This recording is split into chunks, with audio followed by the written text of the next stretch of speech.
நல்ல தமிழ் சொற்கள் வேண்டுமானால் நீங்கள் சேரிக்கு போங்கள் என்று சொன்னார்.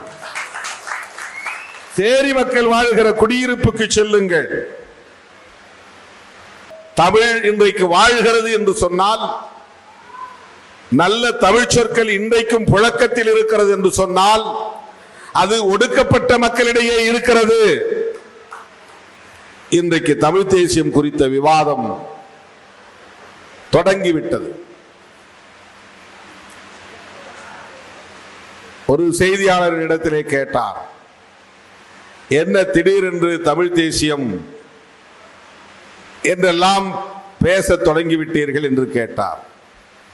அவர் எந்த உலகத்தில் இருக்கிறார் என்று தெரியவில்லை. ஊடகவியலாளர்களுக்கே விடுதலை சிறுத்தைகள் முன்மொழிந்து தொடர்ந்து உரத்து பேசி வருகிற இந்த கருத்தியல் இன்னும் விரிவடைய வேண்டிய தேவை இருக்கிறது என்பதை நான் புரிகிறேன். இன்றைக்கு நேற்றைக்கல்ல, 1990-91 காலகட்டத்தில் முதலாக நான் இந்த கொடியை வடிவமைத்து கொடி சொல்லும் கொள்கை விளக்கம் என்று துண்டறிக்கை அச்சிட்டு மதுரை மண்ணில் மக்களிடையே நான் விநியோகித்த போதே ஒரு தலித் இயக்கம் தமிழ் தேசியத்தையும் தன் உயிர் மூச்சு கோட்பாடாக கொண்டிருக்கிறது என்பதை பிரகடனம் செய்தேன். இந்திய அரசியல் வரலாற்றிலேயே அம்பேத்கர் பெயரில் இயங்குகிற இயக்கங்கள் தமிழ் தேசியம் என்கிற ஒரு மொழிவழி தேசியத்தை முன்னிறுத்தியதாக சான்றுகள் இல்லை. அதை பற்றிய கருத்து இருக்கும், அது வேறு, ஒப்பீனியன் இருக்கும். ஆனால் ஒரு இயக்கத்தின் கொள்கையை வரையறுக்கிற போது மொழி குறித்த கருத்தியல் நிலைப்பாட்டை முதலாக அறிவித்த இயக்கம் விடுதலை சிறுத்தைகள் கட்சி. அந்த கொடியில மேல சரிபாதி நீலம், கீழே சரிபாதி சிவப்பு. இந்தியாவில் நீல வண்ணத்தோடு சிவப்பு வண்ணத்தை சரிபாதி அளவில் இணைத்த முதல் இயக்கம் விடுதலை சிறுத்தைகள் கட்சி. இதில் என்ன சிறப்பு இருக்கு என்று நீங்கள் கேட்கலாம். கருத்தியல் சார்ந்து சிந்தித்தால் அதில் உள்ள சிறப்பை புரிந்து கொள்ள முடியும். ஏனென்றால் எந்த அம்பேத்கர் இயக்கம் தொடங்கினாலும் முழு கொடியும் நீளமாகத்தான் இருக்கும்.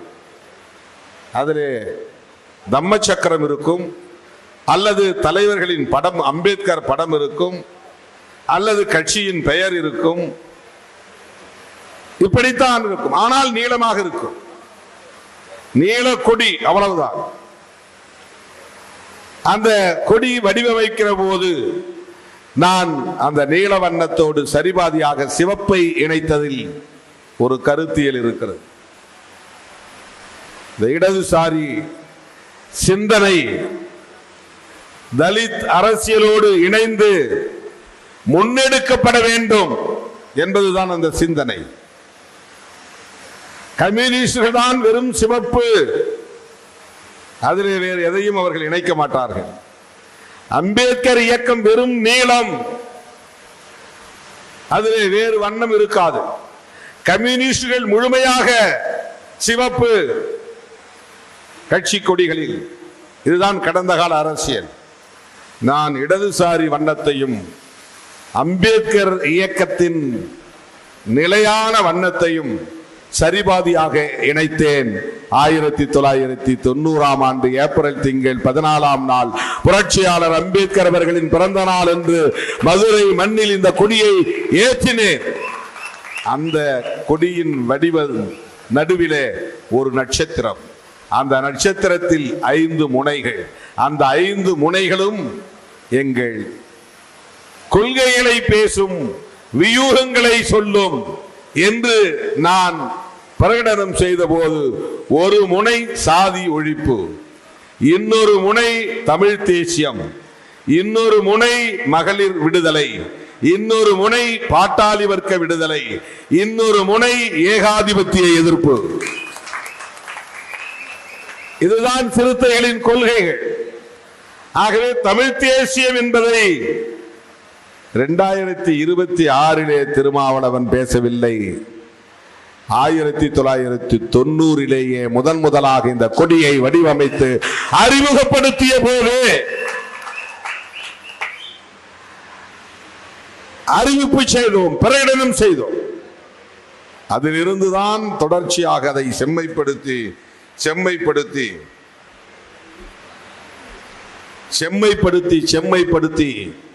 இன்றைக்கு தமிழ் தேசிய எழுச்சி மாநாட்டை நடத்துவது என்கிற ஒரு இடத்தை நாம் எட்டி பிடித்திருக்கிறோம். இந்த தமிழ் தேசிய பார்வையின் விளைவுதான் ராமசாமி என்கிற பெயரை தொல்காப்பியம் என்று நான் மாற்றி அறிவித்தேன். எல்லோரும் தமிழ் பெயர் சூட்டுங்கள். இப்போது நான் கோரிக்கை வைக்கிறேன், தமிழ்நாட்டில் தமிழ் பெயர் வைப்பவர்கள் யார் என்றால் அவர்கள் சிறுத்தைகள் தான் என்ற வரலாறு தொடர வேண்டும். நாம் அதை உள்வாங்கிக் கொள்ள வேண்டும். தமிழ் என்றால் சிறுத்தைகள், தமிழ்நாடு என்றால் சிறுத்தைகள், தமிழ் தேசியம் என்றால் சிறுத்தைகள். அந்த அடிப்படையில் தான் நாம் பல முன்னெடுப்புகளை செய்திருக்கிறோம். ஈழ விடுதலையை ஆதரிப்பது என்பது கூட தமிழ் தேசிய பார்வையில் இருந்துதான். விடுதலை புலிகளை ஆதரிப்பது என்பது தமிழ் தேசிய விடுதலைக்கான தேவையை உணர்ந்துதான். சில பேர் தொடக்க காலத்தில் தலித் இயக்கத்துக்கும் தமிழுக்கும் என்ன சம்பந்தம் அப்படின்லாம் கேள்வி எழுப்பியிருக்கிறாங்க. இவர் ஏன் எல்டிடியை பற்றி அதிகமாக பேசுகிறார், பிரபாகரனை பற்றி அதிகமாக இவர் ஏன் பேசுகிறார் என்றெல்லாம் சொல்லி இருக்கிறார்கள், விமர்சித்திருக்கிறார்கள். அதற்கெல்லாம் நான் செவிமடுக்கவில்லை, விளக்கம் சொல்லவில்லை. அதற்கு நான் எந்த எதிர்வினையும் ஆற்றவில்லை. ஆனால் இன்றைக்கு இந்திய மாநிலங்கள் பலவற்றில் மொழிவழி தேசியம் குறித்த கதையாடல்கள் பெரும் வீச்சை பெற்றிருக்கின்றன. எங்க மொழி, தெலுங்கு தேசியம், கன்னட தேசியம், மலையாள தேசியம், இந்திய ஆதிக்க எதிர்ப்பு, ஒரு இனத்தின் நீண்ட நெடிய வரலாற்று பாரம்பரியத்தை சிதைக்கிற எந்த முயற்சியையும் அனுமதிக்க கூடாது. மொழி என்பது நமக்கான ஒரு வரலாற்று அடையாளம்.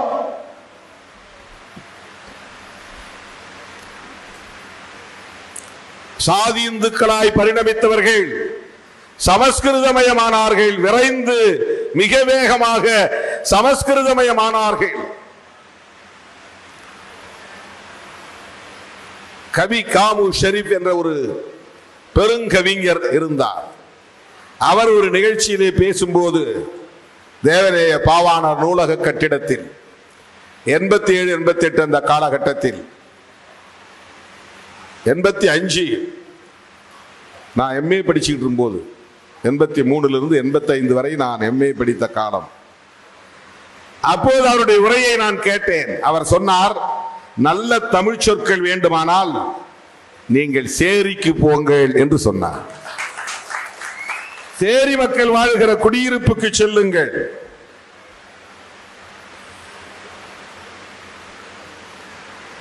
நல்ல தமிழ் சொற்கள் அங்கேதான் இருக்கிறது.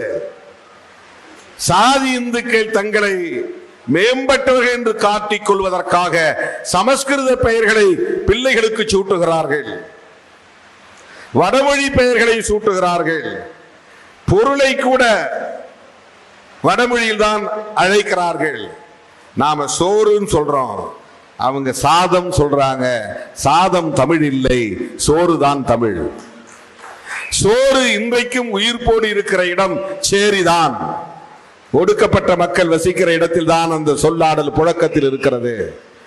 அந்த சாதியிலிருந்து நாங்கள் மேம்பட்டவர்கள் என்று கருதுகிற சாதி இந்துக்களின் வாயில் பெரும்பாலும் சாதம் என்றுதான் வரும். சாதம் தமிழ் சொல் இல்லை. இதை சொன்னவர் கவிஞர் கவி காமு ஷெரீப்.